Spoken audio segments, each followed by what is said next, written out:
Berlin, pas banget nih kita udah ketemu sama Mas Taufik dan Mbak Vika. Bisa dibilang inspirasi lah karena advokat muda. Nah ngomong-ngomong soal advokat nih, kita kan taunya advokat tuh kayaknya yang Parlente, kayak Hotman Paris. Sebenarnya advokat tuh ngapain sih Mas? Kita mahasiswa hukum juga perlu banget nih gambaran soal advokat sama mungkin gimana ya cara jadi advokat ya? Cara jadi advokat setelah lulus kuliah mungkin gimana sih cara-cara dan tahapannya biar bisa jadi advokat kayak Mas dan Mbak di sini. Oke, jadi di dunia advokat itu hal yang pertama harus dilakukan setelah lulus itu namanya ada pendidikan profesi nih.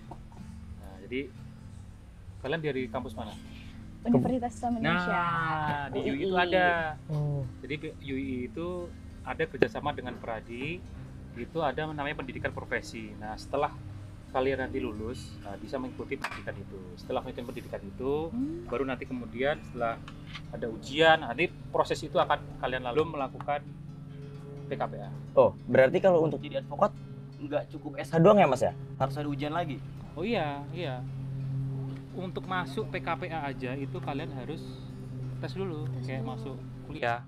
Oh, berarti sebelum PKPA ada tes, setelah PKPA ada tes lagi. Betul. Oh, berarti memang benar-benar advokat ini selektif ya Mas, bisa dibilang berkualitas lah karena dari proses hasil seleksi yang panjang. Makanya dari PKPA itu kita dituntut untuk bagaimana menjadi advokat yang berkualitas. Jadi setelah itu kalian akan diuji lagi di ujian pasca kalian mengikuti PKPA itu. Lulus atau tidaknya lihat dari situ. Kalau tidak lulus mengulangi lagi sebelum nanti akhirnya kalian masuk ke magang. Ada dan setelah itu nanti kalian harus mengikuti prosesi adanya pemagangan 2 tahun. Setelah magang 2 tahun, kalian baru nanti bisa disumpah. Waduh, menjadi seorang advokat. Cukup itu panjang juga ya prosesnya. Berlin, tadi kita udah denger nih penjelasan dari Mas Taufik ya Mas soal gimana sih caranya jadi advokat dan proses yang panjang mulai dari tes PKPA, terus harus magang, harus sumpah juga. Kalau kita kan di mahasiswa nih ya Mas, ibaratnya salah satu hal penting yang sering diajarin nih kalau di dunia hukum itu harus banget punya relasi yang banyak ya. Nah, salah satu media relasi itu kan organisasi. Betul. Makanya kita tuh kalau awal-awal jadi mahasiswa baru pasti disarankan untuk masuk organisasi. Nah, kira-kira kalau di advokat sendiri ada nggak sih organisasinya gitu, Mbak Vika?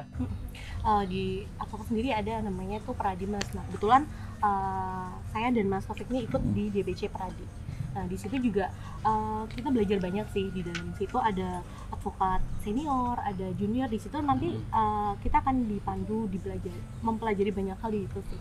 Pradi. Nah, kalau boleh tahu Pradi itu ada kepanjangan nggak, Mbak? Perhimpunan Advokat Indonesia. Perhimpunan Advokat Indonesia. Berarti tempatnya orang advokat ngumpul di situ jadi satu. Betul. Seluruh Indonesia. Seluruh Indonesia. Nah, tadi kan kayaknya ada istilah DPC. Berarti terbagi atas kota-kota dan wilayah berarti ya? Betul. Jadi kalau di kota itu kan namanya DPC kota ya. Di situ itu adalah cabang dari PN ada sendiri di pusatnya tapi di Jakarta. Seperti itu. Pusatnya ada sendiri dari Pradi. Seperti itu sih. Kalau Mas Taufik dengan Mbak Vika di DPC mana? Kita kebetulan di DPC Kota Yogyakarta. Kota Jogja. Jadi karena DIY itu kan ada 5 kabupaten. Nah, jadi setiap kabupaten itu ada DPC. Nah, saya sama Mbak Vika ini masuk dalam DPC Pradi Kota Jakarta. Nah, sekarang kan udah zaman tuh makin berkembang ya, Mas ya Mbak. Nah, dengan adanya perkembangan zaman ini kan banyak banget tuh kemajuan pada teknologi, terus juga kayak sosial media yang apalagi banyak ya advokat-advokat pakai sosmed gitu, TikTok dan media-media lain lah untuk membranding atau untuk ya memperlihatkan bahwa diri dia sebagai advokat yang luar biasa lah kayak Pak Paris dan lain-lain. Iya benar. Dari situ kira-kira untuk merespon adanya tantangan tersebut tuh gimana? Ada inovasi-inovasi yang telah menjadi suatu rencana dan akan ingin dilaksanakan atau? Jadi ini sih dengan adanya perkembangan zaman tuh bagi advokat muda maupun yang sudah senior itu idealnya sih kita bisa berkumpul dan bisa memberikan informasi ilmu yang bisa diserap untuk semua kalangan sih ya harapannya seperti itu. Jadi anggapan kami untuk advokat itu nggak yang sesulit dulu, jadi kita bisa memberikan informasi yang lebih untuk masyarakat seperti itu sih. Ini tantangan besar untuk bukan hanya DPC ke Pradi Kota enggak, cuma ini tantangan besar bagi organisasi Pradi Pusat sendiri. Bagaimana akhirnya menampung, karena kalau nggak salah nih sekarang tuh banyak banget anak-anak muda yang akhirnya mengikuti dan ingin menjadi profesi advokat itu. Jadi tantangan terbesarnya adalah bagaimana menampung, memberikan wadah, entah itu nanti akhirnya kemudian kerjasama dengan di PC wilayah, setiap wilayah provinsi atau kabupaten, agar akhirnya anak-anak muda ini yang wadah terus berkembang dan interest untuk mengikuti dunia profesi advokat. Berarti tandanya banyak banget ya PR yang memang harus dilakukan ya, baik itu dari personal advokatnya sendiri ataupun organisasi dalam mengakomodir semua perkembangan zaman ya. Oh ya, Mas Taufik, Mbak Vika, ngobrolin soal perkembangan zaman, kemajuan teknologi, itu kira-kira apa harapan Mbak Vika dan Mas Taufik? Kan Mbak Vika dan Mas Taufik ini sudah masuk dalam satu organisasi advokat nih, yang bisa dibilang semua kalangan ada, dari senior, dari yang muda-muda, atau bahkan dengan kepraktisian berbeda-beda ya mungkin ya Mbak ya.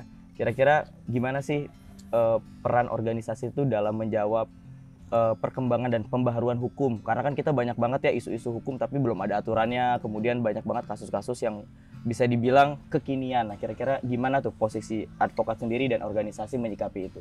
Oke, jadi dengan adanya organisasi ini sebenarnya tujuannya apa sih? Yang pertama, kembali lagi ke anggota itu sendiri.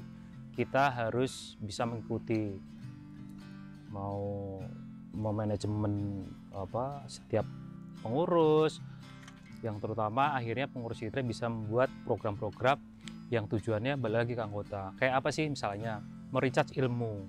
Nah, kita harus memperoleh ilmu nih, karena ilmu hukum kan sifatnya kan dinamis. Jadi mau nggak mau akhirnya setiap DPC itu atau pengurus itu bisa membuat program kerja yang pada akhirnya nanti memperbaharui ilmu-ilmu untuk anggota itu sendiri. Up to date lah ya dalam menjawab isu-isu hukum yang sedang berkembang. Nih biasanya kalau di kuliahan ya, kita tuh kalau ngelihat hukum nih Mbak, Mas, kayaknya kaku banget. Sesuatu hal yang serius gitu. Nah, kira-kira sebenarnya gimana sih realitanya gitu advokat, apalagi kan Mas Mbak itu berada di dalam satu organisasi dari semua kalangan. Karena sekarang tuh banyak banget kan anak-anak muda tuh yang masuk ke dalam organisasi. Harusnya sih sebaiknya juga antara senior dan junior itu, namanya juga kita kan wadah organisasi, mau nggak mau memang benar kata Mbak Vika tadi, harus ngeblend, harus bisa bareng-bareng. Tujuannya kan cuma apa sih ya, untuk kemajuan organisasi itu sendiri. Nah, kira-kira untuk program-programnya sendiri itu gimana sih Mas kalau di Pradi sendiri? Dan ya menurut Mas dan Mbak kan sudah cukup berapa tahun Mas jadi advokat? Kalau aku baru 2 tahun. 2 tahun. Kalau Mas Taufik 7 tahun. Udah 7 tahun. Berarti udah cukup lama juga ya berkecimpung di organisasi advokat, organisasi profesi. Nah, kalau dilihat dari program-programnya kira-kira harusnya gimana tuh program dari Pradi sendiri yang ideal menurut Mas Taufik dan Mbak Vika? Mbak Vika bisa dibantu. Ya, ini sih sebagai yang lebih junior ya dari Mas Taufik. Gitu ya. Harapannya sih semoga Pradi ini bisa lebih membaur ya, karena kan kebetulan sebagai advokat junior tuh kadang kami agak sungkan gitu ya, karena kalau dari aku sendiri sih ya pribadi, harapannya sih semoga Pradi ini bisa lebih ini ya, berkembang, program-programnya lebih bisa dieksekusi oleh semua advokat ya, khususnya baik advokat muda ataupun advokat yang sudah senior ya. Harapannya sih lebih banyak variasi program yang bisa dijalankan ya.